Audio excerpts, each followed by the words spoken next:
Assalamualaikum football Roshigun. So the Euro semi-final fixtures are there, and the matches will be held among England versus Netherlands and Spain versus France. Okay, so we are here to analyze the games, and we'll go by one. So yeah, stuck with us till the end. So yeah, without wasting any more time, let's dive in. প্রথমে কথা বলা যাক England versus Netherlands নিয়ে। তো প্রথমে এই ম্যাচটার থেকে expectation কমায় ফেলেন, because the main battle would be held between the two master minds, yes, so called garbage, Gareth Southgate and বার্সার চোখের রক্ত রোনাল্ড কোমেন। ইয়েস, একটা ট্যাকটিক্যাল ব্যাটেল হবে, এটা শিওর। গেমটা খুবই স্লো বাই স্লো প্রোগ্রেস করবে, দ্যাটস ফর শিওর। ওকে, তো প্রথমে বলা যাক ইংল্যান্ডকে নিয়ে। তো ইংল্যান্ড একটা 3-5 সিস্টেমে আগে পারে, অথবা যেটাকে 3-4-3 অনেকে বলে থাকে। এখন নেদারল্যান্ড যেটা করে এটা হচ্ছে 4-2-3-1, যেখানে ব্যাক থ্রি হয়। অ্যান্ড এখন দোনো টিমকে আমরা পুরো টুর্নামেন্টে দেখতে পাচ্ছি একদম প্রোডাক্টিভ প্রেস করতে। দো নেদারল্যান্ডকে দেখা গেছে যে জোনাল মার্কিংয়ে অত ভালো না, বাট অফ দ্য বল ডিফেন্ডিংয়ে এমনকি উইথ দ্য বল পজিশনিং ইংল্যান্ডের অনেক বেটার। ইংল্যান্ডের অ্যাটাকিং ফেসটা কমে যাবে।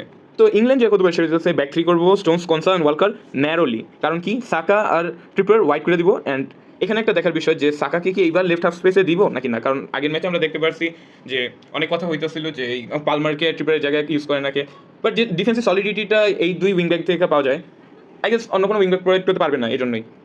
তো পকেট স্পেসে থাকবো বেলিংগাম আর ফোর্ডেন, যেখানে Bellingham is likely to defend the other flank যখন নাকি ট্রিপিয়ার ওভারল্যাপ মারতেছে। তো সাকা একটা একদম উপরে, অ্যান্ড পকেট স্পেসে ফোর্ডেন, অথবা জোন 14-এও আসতে পারে যেহেতু কেন ড্রপ করে। তো এমনও দেখা যেতে পারে যে একটা 4-4-এ আসা পড়ছে। এক্ষেত্রে কী হতে পারে, কেন আর ফোর্ডেন দুইজন পকেট স্পেসে, অ্যান্ড বেলিংগাম আর সাকা একদম ওয়াইড করে দিচ্ছে। But it's less likely to happen, কারণ কি ডেমফ্রিজ যদি উপরে যায়, কারণ আমরা দেখতে পাচ্ছি যে ভ্যান্ডাইক আকে আর বেরিচ একদম ব্যাক থ্রি করে ডেমফ্রিজকে উপরে করে দেয়, কারণ কি আকে is more of A third back for Netherlands, right? তো এখানে কি হয়, গাকপো আর ডেপাইয়ের মধ্যে একটা পজিশনাল সুইচ অথবা একটা সেন্টার ওভারলোড করা যায়। অ্যান্ড এইটাই দরকার, কারণ ইংল্যান্ডের সাথে সেন্টার ব্যাক এনগেজ করে লাভ নেই, কারণ তারা খেলে ব্যাক থ্রিতে, and the back three is pretty narrow.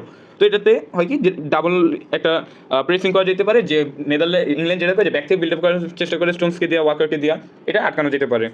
এখন কথা হইতেছে রাবি সাইমন্সকে কি ডাবল পিভটে ধরবো, কারণ দেখতে পাচ্ছি যে ডেকল্যান রাইসকে একটা অ্যান্টিটেন না বরং একটা ডিস্ট্রাক্টর হিসেবে ইউজ করা হয়েছে।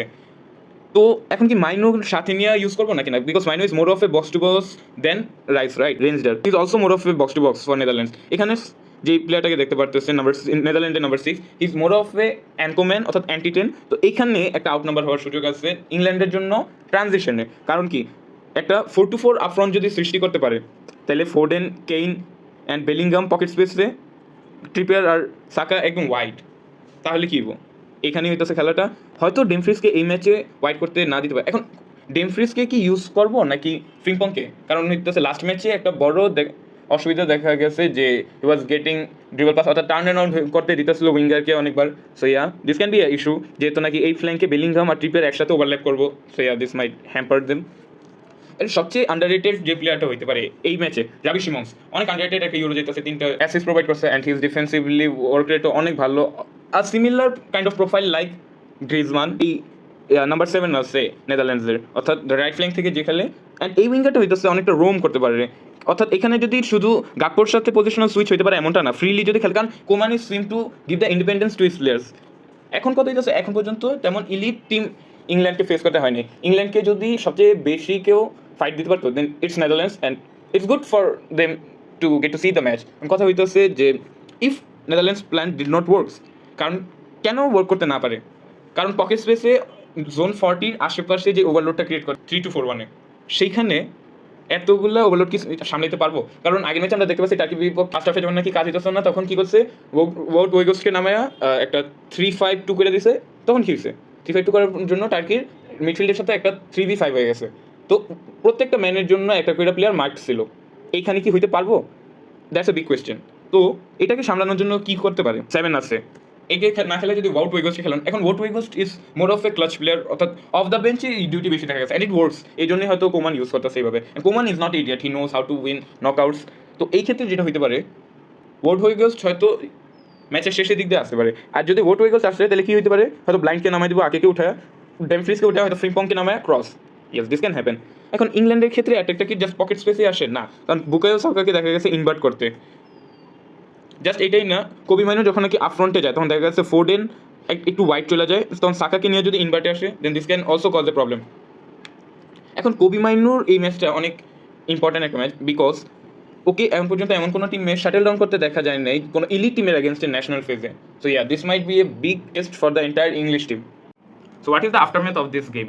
যেটা হইতে পারে, খুব সম্ভবত পসিবল হতে পারে যে 90 মিনিটসের পরে একটা unfair red card I guess আমরা দেখতে পারবো, এটা সেটা might bit the Dutch team can go dirty to in order to get the win. Yeah, this can happen, and my prediction says it would be a 2-2 draw, and then penalties Jordan Pickford would stand up for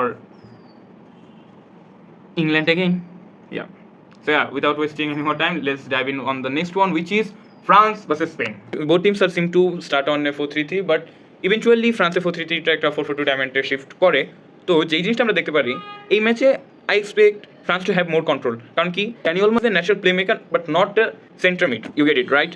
so যেই জিনিসটা দেখতে পারি, Rodri আর Fabien হয়তো একটা double pivot করতে পারে, and Fabian is playing so good, অনেক underrated একটা সিজন যেতেছে। I won't be shock to see him getting the player of the tournament award. Okay, তো যেই জিনিসটা এই ম্যাচে অনেক বড় একটা সমস্যা হতে পারে রাবিওটকে নিয়ে, কারণ কি রাবিওট অফটেন বল ডিস্ট্রিবিউশনের কাজটা সালিবার সাথে করে থাকে, রাইট? তো এইখানে যে জিনিসটাতে সমস্যা হতে পারে যে চুয়ামিনি, কান্তে আর রাবিওট যদি খেলে, এখানে ইয়ামাল যেহেতু দেখা গেছে ইয়ামালের ফ্ল্যাঙ্কে থিও হার্নান্দেস অনেক ওভারল্যাপ করে, সেই ক্ষেত্রে এই যে স্পেসটা খালি রইতেছে সেটা কে ধরবো? কারণ Tchouameni is not suppose to shuttle down him, কারণ চুয়ামিনিকে আমরা দেখতে পারি একটা অ্যান্টিটাইম হিসেবে খেলতে অলমোর against 1v1 and he can do that perfectly, I have that trust on him. তো তাকে শাটল ডাউন করার জন্য রাবিওটকে আমি এক্সপেক্ট করবো না যাইতে। তো he can do the job, but would he do it as perfect as Camavinga can do so? Yes, this is my question, right? তো থিও আগের ম্যাচে আমি যেটা প্রেডিক্ট করছিলাম যে একদম অফ দ্য বল মার্কিংয়ের জন্য হাই প্রেস না করে একদম ব্যাক ফোর কন্টিনিউ স্টাক করে রাখা, অ্যান্ড চুয়ামিনিকে নিয়ে একটা কোথাও না কোথাও ব্যাক ফাইভ ক্রিয়েট করা, ওইটা কি করা যাইবো? এটা যদি করা যেতে পারে দেন ইটস গুড, কারণ Theo Hernandez is good at track backs, right? এখন এই যে ফ্ল্যাঙ্কটা আছে, এই ফ্ল্যাঙ্কটার অসুবিধা তো আমি বলে দিলাম, সুবিধাটা কি?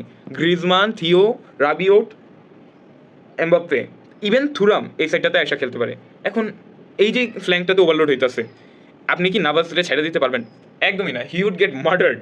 সো এই জায়গায় যে কাজটা হইতে পারে, রড্রিকে আগের ম্যাচের মতো হয়তো যেভাবে মুসিয়ালাকে শাটল ডাউন করতে সাইডে আসতে হইতেছিল, ওইটা হয়তো এই ম্যাচে করা যেতে পারে, অ্যান্ড ইয়ামালকে অনেক ট্র্যাক ব্যাক করতে হবে। মোরাটাকে নিয়ে আমার একটা কোয়েশ্চেন আছে যে মোরাটাকে কি খেলানোটা ঠিক হবে নাকি না, কারণ if you have Yamal, Navas, Cucurella, top notch cross আসতে পারে, বাট এরিয়ালে কিন্তু মোরাটা অতটা ভালো না। He is more good at engaging the centre backs, and বলে লিঙ্ক আপ করার জন্য ড্রপ করতে হি ইজ গুড।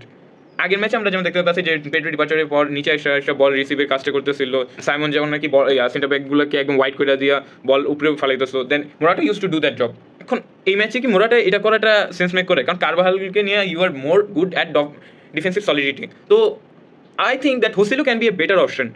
ইয়াস, তো এই ম্যাচে ইয়ামালের উপর I don't know what to say, because এই ম্যাচে যদি কামাবিঙ্গা খেলে then it's more like to see Yamal getting a bit shuttle down rather than seeing what Rabiot can do so. Okay, এখন এই ফ্ল্যাঙ্কটার কথায় আসি, এখানে কি হবে? নিকো উইলিয়ামস, এখন আগের ম্যাচে আমরা যে দেখতে পাচ্ছি লেয়াওয়ের সাথে কোনডে ফার্স্ট হাফটা অনেক ডিসগ্রেসফুল ছিল, but he showed the recovery on the second half. এই জায়গাটা নিয়ে আমার বেশি টেনশন নেই ফ্রান্সকে নিয়ে, বিকজ কান্তে ইজিলি বলবো না, but he knows how to do that job and he might just do so. Okay, তো এই ফ্ল্যাঙ্কটা নিয়ে এত চিন্তা করার তেমন কিছু আমি দেখতেছি না। মানুষটা এখানে কেউ সৃষ্টি করতে পারে, ইটস ফাবিয়ান রুইজ, কারণ ফাবিয়ান রুইজ এই পকেট স্পেসগুলোতে যেভাবে ইন বিহাইন্ড রানগুলো মারে, that's so threatful to the French team. এখন ফ্রান্সের জন্য ভালো জিনিস কি যে ফ্রান্সের পার্টটা ইজি আসছিল না, তো যখন নাকি একটা ধাঁজের ভিতরে এইভাবে থাকে, যদি বলি সবচেয়ে হার্ড ফ্লোতে গেছে কোন টিমটা, that's definitely France. Portugal, Belgium and একটা tough group, in average they had a big competition. এমনকি Poland is a good team, বাই ক্যাশ খেলতেছে, লেভানডস্কি খেলতে, in average they are a good team, they are good, they can provide a good fight. তো এইখানে এই ম্যাচে Mbappe কী করবো? কারণ নাভাসকে I am pretty sure that Navas won't be a very big problem for Mbappe. ব্যালেন্সের সাথে কীভাবে গাকপোকে মার্ক করা হয়েছিল একটা থার্ড ব্যাক নিয়ে, এখন থার্ড ব্যাক হিসেবে কাউকে কি ইউজ করা যাইতে পারে এখানে, অর্থাৎ কুকুরেল্লা বা নাভাসকে কি স্টে করাইতে পারে নাকি না, এটা একটা বড় প্রশ্ন। থুরামের জায়গায় যদি ডেম্বেলে খেলে, বিকজ স্পেনের জোনাল মার্কিং একদম টপ নচ। এখন কথা হইতে আসছে একটা মোবাইল স্ট্রাইকারকে যদি এখানে নামানো যায় দেন ইটস বেটার, কারণ স্পেন অনেক বেশি হাই প্রেসে যায় বলবো না, বাট তাদের ম্যান মার্কিং খুব ভালো। তো এই ক্ষেত্রে যেমনটা নাকি আগে ম্যাচে আমরা দেখতে পাচ্ছি রড্রি, কারবাহাল, মুসিয়ালাকে কীভাবে শাটল রান করতেছিল, তো এই ম্যাচে I expect France to get out numbered at the midfield and বেশি কম্পোজার নিয়ে খেলতে পারবো ফ্রান্স। তো সেই ক্ষেত্রে যে জিনিসটা আমার কাছে খটকা লাগে যে থুরামের জায়গায় যদি আরেকটা মোবাইল একটা স্ট্রাইকার নামানো যায়, অর্থাৎ ওয়াই নট ডেম্বেলে? তাহলে একটা পজিশনাল সুইফট একটু ইজি হয়ে যায় গ্রিজম্যানের জন্য, কারণ যেই সিমিলার প্রোফাইল গুলো আছে যেমন Depay, they do bring something on the table which usually the other players can't, and their impact is so visible in the pitch.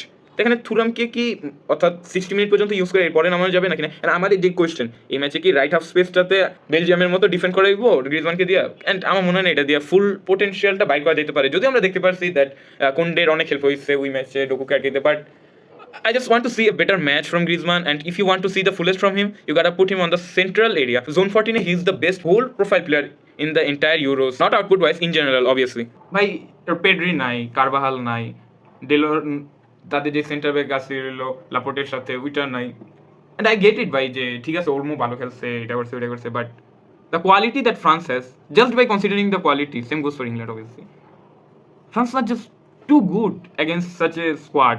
এখন স্পেনের কি দরকার? মোমেন্টস, ইয়েস মোমেন্টসে লিভ করা, ফ্রান্সও তো তাই করতেছে, রাইট? মোমেন্টসেই তো লিভ করতেছে।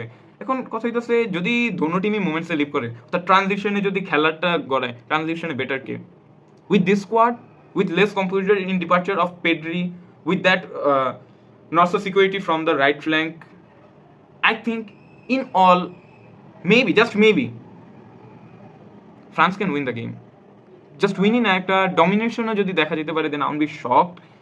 বাট স্পেনের ক্যারেক্টারিস্টিক্স, স্পেনের যেই ব্যাকগ্রাউন্ড আছে, that's just better than what France has obviously, because যে মেন্টালিটিটা শো করতেছে লুইজানা ফোর্তে ইজ গুড। অ্যান্ড ডিডিয়ার ডেশামকে একটা কথা বলি, এই ম্যাচের আগে যখন নাকি আস্ক করা হয়েছিল তারে, that sir you are playing a boring game, then he said then don't watch us. তো দ্য পার্সপেক্টিভ ইজ শোন দ্যাট আমরা এখানে ইমপ্রেস করতে আসছি না, আমরা জিততে আসছি, and in order to win we can do anything to win. Yes, and there's a mentality that's required to win knockouts. You can't go with a certain plan. Certain plan এ France যাইতেছেও না, আর Spain Starc করতেছিল তাদের প্ল্যানগুলোতে, right? মানে অতক্ষণের পর্যন্ত না, যে পেড্রি যখন নাকি ডিপার্চার হয়েছে অবভিয়াসলি তারপরে শিফট করতে হয়েছে, but in general I got to see that a bit insecurity of লুইজানা ফোর্টে যেই সাবগুলো করে, অর্থাৎ ম্যাচের শেষের দিক দিয়ে বেশি ডিফেন্সিভ সলিডিটি আনার জন্য ইয়ামালকে উঠায় দেয়, এটা করে ওইটা করে, এইসব জিনিসগুলোতে আমরা যেমন নাকি দেখতে পাচ্ছি যে যেমন ডিমিয়ারিয়াকে উঠানো হয়েছিল ওয়ার্ল্ড কাপ ফাইনালে, যে একটা ফ্লো গেমের যে প্রোগ্রেশনটা থাকে, it just goes on. And এই কি প্লেয়ারগুলো যে যারা মুভমেন্টসে লিভ করতে পারে, like Mbappe, like Dembele, like Griezmann, like Fabian Ruiz, like Yamal, like Nico, এইসব প্লেয়ারদেরকে উঠাই দেওয়া, of course with you have to give credit to Morata also, ও না থাকলে ভাই গেছিল, বিকজ এই বল ক্যারিং জবটা ছিল ওইটা আর কেউ করতে পারতো না। I mean okay, Rodri can do that, but then sole পিভটে কে থাকবো, right? That's the question. And what's the, in a whole, what's the point? So my prediction says that it would be a 2-0 for France, and I don't know man, যেই না ওদের plan যাইতেছে, and আগে অন্যদিক দিয়ে যে ব্যানগারির যদি আটকাইতে পারে ইংলিশদের, who knows? Yeah, don't kill me, do like, comment, share, subscribe and all this stuff. Hopefully we'd get to meet on the next one. Yeah, so khudafez, assalamu alaikum.